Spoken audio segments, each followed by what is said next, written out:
Wow, that chant. A lot of people know what that chant is. We actually did it back on 9/11, and we learned that by Jennifer Wynn. Unfortunately, she could not be with us tonight, or today, due to a surgery she had last week.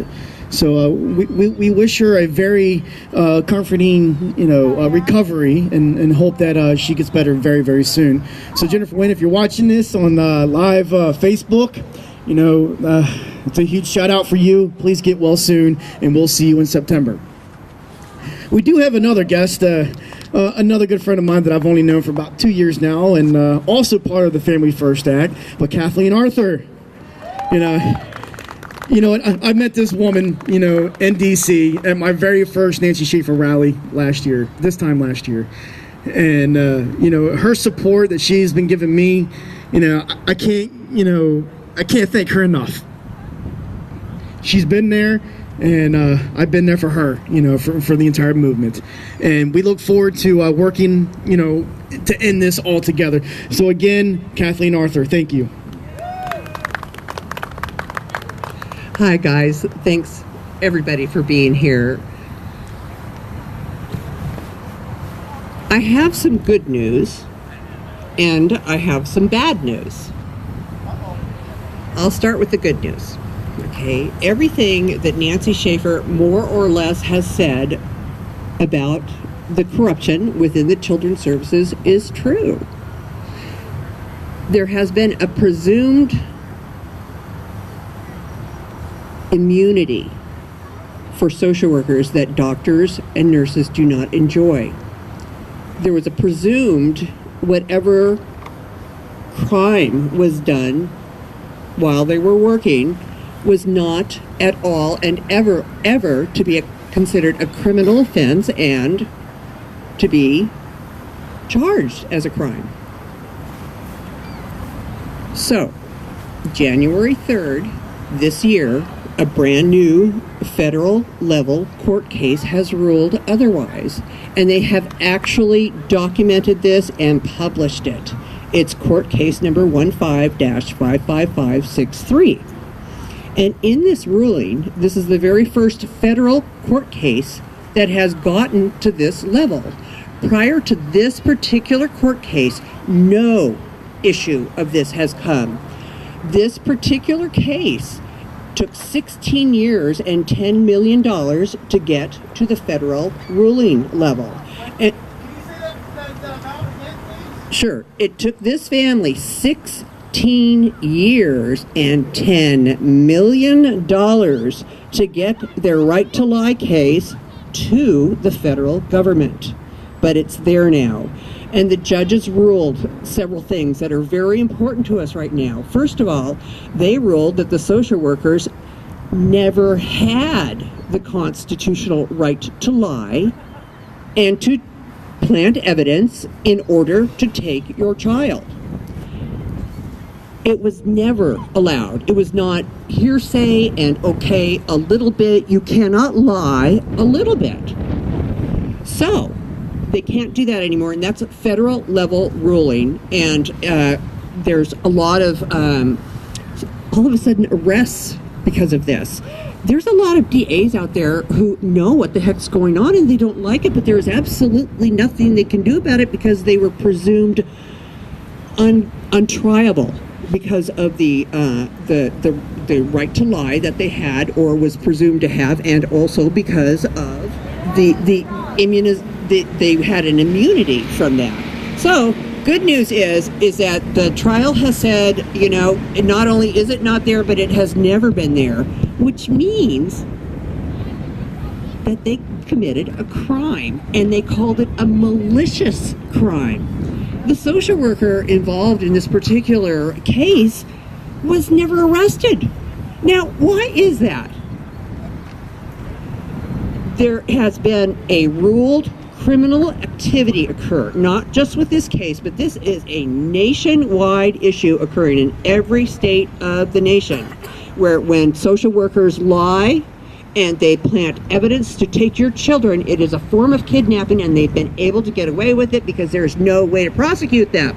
So I went to a high-level meeting at Washington State not that long ago, and I was representing foster parents. And in that meeting with Jennifer Strauss, who's the head, the leftover head of DSHS in the state of Washington, all of the foster parents reported that they had had social workers take children from their home because of reporting social worker misconduct.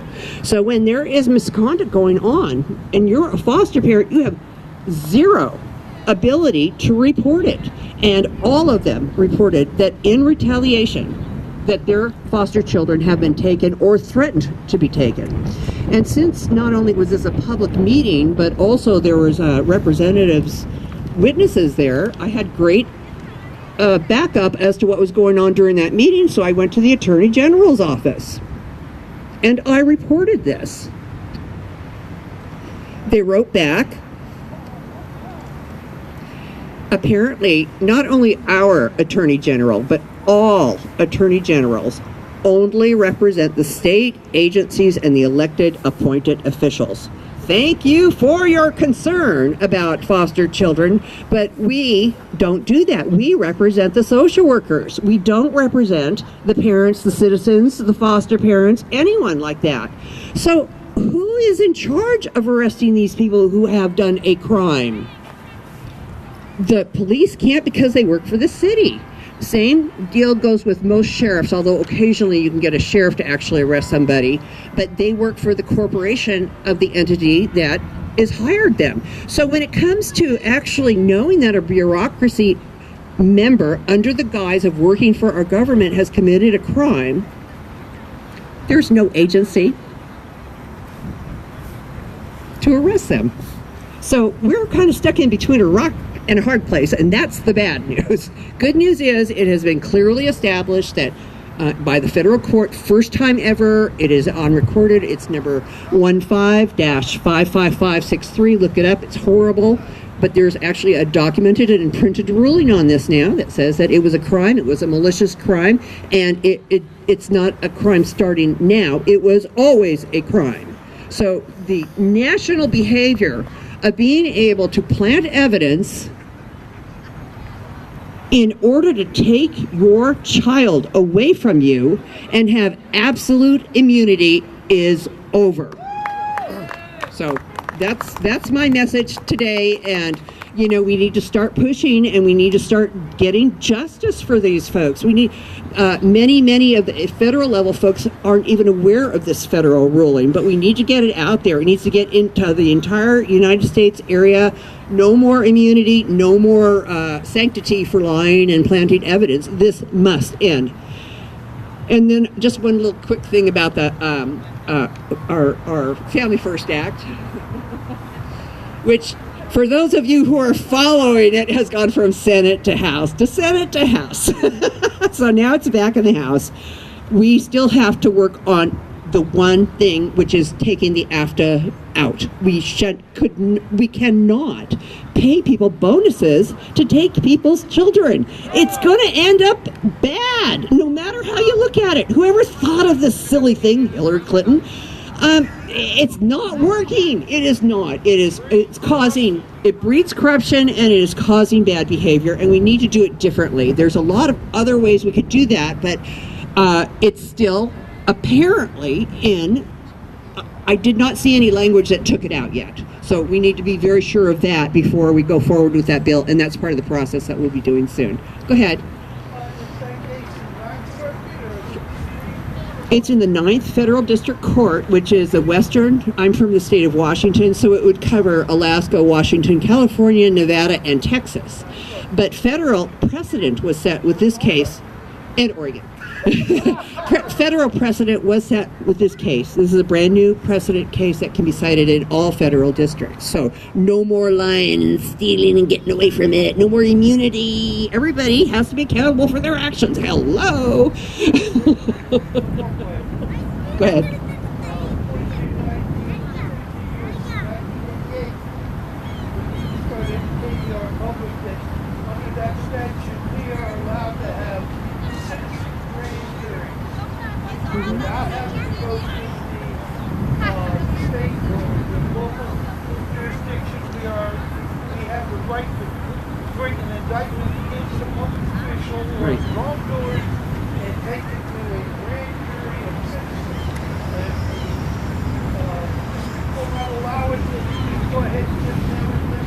You know, I think that every single one of us are coming from this from a different perspective, right? I'm a grandma, a foster mom, I'm a nurse, and so I'm coming at it from that perspective. We've got doctors coming at it from their perspectives. We all need to look at this as a problem and just continue to get together and work on it until it's done, because it's going to take determination and it's going to take tenacity too. And I'm a really ADHD person. I just hate that it has taken this long to take care of this. But it is moving, and so let's all just stay together. Things are not getting worse. They are getting uncovered. And we need to lift each other up. And so let's do that, and let's do this for the children. Amen, and thank you all for being here. Thank you, Kathleen. Quick question. How can people reach the Family First Act?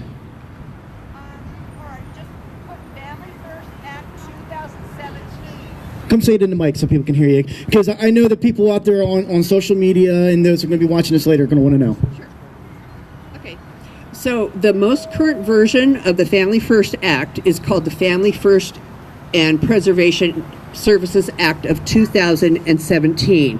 It's in the very, very first phase of Congress looking at it, right? And actually, it has done a lot of really good changes. The 2 out of the 3 of the Senate who objected it to the language last year have had the language change, and they agree to it. So as far as I know, there's possibly only one objection to it. So if you just look at the Family First Act of 2017, that should get it in there. So what we're going to do is, we've been here, but nobody wants to talk about the Family First Act because of the healthcare, debate that's been going on. So on Monday, hopefully, we'll be able to start getting some attention with this. And then this summer, we're going to go ahead and we're going to try to get what's called a pink sheet. It's sort of an unofficial / official document that you take around to the different congressmen saying that I am in favor of this. And then it ends up getting on a list, and the more of the congressmen you can get on this list for this bill, the closer it will be to getting more attention and getting passed. So that's what all of us free activists will be doing this summer for the Family First bill. Go ahead. Can you give us just in a nutshell what the act does? Sure. Okay, what it does do as written right now is it will take the funding away from long-term and very inappropriate, might I say, businesses who take care of children. They have a horrible record of sexual abuse, and we should not be paying for those things, period, and we're not going to anymore. It will also open it up to where before, if you're a social worker and you have a child, if you place this child in a foster home, your salary is going to be paid for. The child's services are paid for. Everything is paid for. But if you put this child in with a family member, there are no Title IV benefits to help stay with the child there. There are some very limited ones, but they're very complicated to apply for, and they're very rarely used. And so that will take that clause out of it. It'll make it so that it will be easy for family members to be able to kind of like be a backup for a child. So it switches out the focus from taking the child away from money to making objective and specific goals occur, like reduction of ADHD medicine, or just other specific markers that you can use to see whether the programs are working or not. So we're adding objectivity and science into it. So that's basically what this bill is doing. But again, unless the adoption bonus goes, it's not going to work. So that's the one thing that we've got to just tickle out of the bill and make sure that it's not addressed, but it is addressed, and that it's very clear as to no more bonuses for kidnapping kids. Thank you.